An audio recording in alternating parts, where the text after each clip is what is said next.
ಆಷಾಢ ಮಾಸದ ಮೊದಲ ಶುಕ್ರವಾರ ಇದೇ ಜೂನ್ 27ರಂದು ಲಕ್ಷಾಂತರ ಭಕ್ತರು ತಾಯಿ ಚಾಮುಂಡೇಶ್ವರಿ ದೇವಿಯ ದರ್ಶನಕ್ಕಾಗಿ ಆಗಮಿಸುವ ನಿರೀಕ್ಷೆ ಇದೆ. ಆಷಾಢ ಶುಕ್ರವಾರದ ಹಿನ್ನೆಲೆಯಲ್ಲಿ ಚಾಮುಂಡಿ ಬೆಟ್ಟದ ಮೇಲೆ ಸಕಲ ಸಿದ್ಧತೆಯನ್ನ ಮಾಡಿಕೊಳ್ಳಲಾಗಿದೆ. ಇತ್ತೀಚೆಗೆ ಬೆಂಗಳೂರಿನ ಚಿನ್ನಸ್ವಾಮಿ ಕ್ರೀಡಾಂಗಣದಲ್ಲಿ ಆರ್ಸಿಬಿ ವಿಜಯೋತ್ಸವದ ಸಂದರ್ಭದಲ್ಲಿ ಕಾಲ್ತುಳಿತ ಕೂಡ ಸಂಭವಿಸಿತ್ತು. ಈ ಹಿನ್ನೆಲೆಯಲ್ಲಿ ಮೈಸೂರು ಜಿಲ್ಲಾಡಳಿತ ಮತ್ತು ಪೊಲೀಸರು ಕಟ್ಟುನಿಟ್ಟಿನ ಕ್ರಮಗಳನ್ನು ಜಾರಿಗೆ ತರುತ್ತಿದ್ದಾರೆ.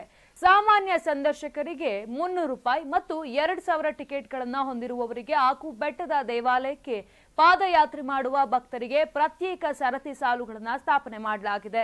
ಇದೇ ಮೊದಲ ಬಾರಿಗೆ ಅಧಿಕಾರಿಗಳು ಪಾರ್ಕಿಂಗ್ ಪ್ರದೇಶದ ಬಳಿ ವರ್ಷಗಳ ಹಿಂದೆ ನಿರ್ಮಾಣ ಮಾಡಲಾಗಿರುವಂತಹ ಶಾಶ್ವತ ಕ್ಯೂ ಶೆಲ್ಟರ್ಗಳನ್ನು ಬಳಸುತ್ತಿದ್ದಾರೆ. ಈ ಶೆಲ್ಟರ್ಗಳು ಕುಡಿಯುವ ನೀರು, ಶೌಚಾಲಯ ಸೌಲಭ್ಯಗಳು ಮತ್ತು ಆಸನಗಳೊಂದಿಗೆ ಸಜ್ಜುಗೊಂಡಿವೆ. ಇನ್ನು ಚಾಮುಂಡೇಶ್ವರಿ ದೇವಾಲಯದ ಅಭಿವೃದ್ಧಿ ಪ್ರಾಧಿಕಾರವು ಭಕ್ತರಿಗೆ ಹೊಣಹಣ್ಣುಗಳು ಮತ್ತು ಬಾದಾಮ್ ಹಾಲನ್ನ ವಿತರಣೆ ಮಾಡಲಿದ್ದಾರೆ. ಉಪ ಆಯುಕ್ತ ಲಕ್ಷ್ಮೀಕಾಂತ್ ರೆಡ್ಡಿ ಅವರು ಮಾತನಾಡಿ, ಕಳೆದ ವರ್ಷ ಆಷಾಢ ಶುಕ್ರವಾರದಂದು 2 ಲಕ್ಷಕ್ಕೂ ಹೆಚ್ಚು ಭಕ್ತರು ಚಾಮುಂಡಿ ದೇವಸ್ಥಾನಕ್ಕೆ ಬಂದಿದ್ರು. ಇನ್ನು ಈ ವರ್ಷ ಇನ್ನೂ ಹೆಚ್ಚಿನ ಭಕ್ತರು ಚಾಮುಂಡಿ ಬೆಟ್ಟಕ್ಕೆ ಆಗಮಿಸುವ ನಿರೀಕ್ಷೆ ಕೂಡ ಇದೆ. ಬೆಳಗ್ಗೆ 5ರಿಂದ ರಾತ್ರಿ 8ರವರೆಗೆ ಉಚಿತ ಬಸ್ಗಳು ಸಂಚಾರವನ್ನ ಮಾಡಲಿವೆ. ಗುರುವಾರ ರಾತ್ರಿಯಿಂದ ಭಾನುವಾರ ರಾತ್ರಿಯವರೆಗೆ ಖಾಸಗಿ ವಾಹನಗಳಿಗೆ ಅವಕಾಶವಿರುವುದಿಲ್ಲ ಅಂತ ಲಕ್ಷ್ಮೀಕಾಂತ್ ರೆಡ್ಡಿ ಅವರು ಹೇಳಿದ್ದಾರೆ. ಇನ್ನು ಯಾವುದೇ ವಿಐಪಿ ಅಥವಾ ವಾಹನ ಪಾಸ್ಗಳು ಇರೋದಿಲ್ಲ. ಆಷಾಢ ಶುಕ್ರವಾರಗಳು ಮತ್ತು ವಾರಾಂತ್ಯಗಳಲ್ಲಿ ಹಿರಿಯ ನಾಗರಿಕರಿಗೆ ಯಾವುದೇ ವಿಶೇಷ ಸವಲತ್ತುಗಳನ್ನು ವಿಸ್ತರಿಸಲಾಗುವುದಿಲ್ಲ. ಜಿಲ್ಲಾಡಳಿತವು ಭಕ್ತರಿಂದ ಪ್ರಸಾದ ವಿತರಣೆಯನ್ನ ನಿಷೇಧ ಮಾಡಿದೆ. ದೇವಾಲಯ ಪ್ರಾಧಿಕಾರವು ಮೊದಲ ಆಷಾಢ ಶುಕ್ರವಾರದಂದು ಅರಣ್ಯ ಇಲಾಖೆ ಆವರಣದಲ್ಲಿ ಪ್ರಸಾದವನ್ನ ನೀಡಲಿದೆ.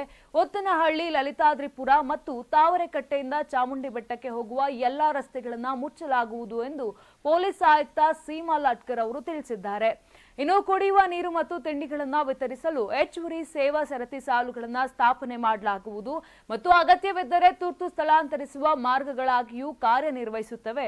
ಭಕ್ತರ ಚಲನವಲನಗಳನ್ನು ಮೇಲ್ವಿಚಾರಣೆ ಮಾಡಲು ಮತ್ತು ಸಾರ್ವಜನಿಕ ಸುರಕ್ಷತೆಯನ್ನು ಖಚಿತಪಡಿಸಿಕೊಳ್ಳಲು ದೇವಾಲಯದಲ್ಲಿ ಮತ್ತು ಮೆಟ್ಟಿಲುಗಳ ಉದ್ದಕ್ಕೂ ಹೆಚ್ಚುವರಿ ಸಿಸಿಟಿವಿ ಕ್ಯಾಮೆರಾಗಳನ್ನು ಅಳವಡಿಕೆ ಮಾಡಲಾಗಿದೆ ಅಂತಲೂ ಕೂಡ ಹೇಳಿದ್ದಾರೆ.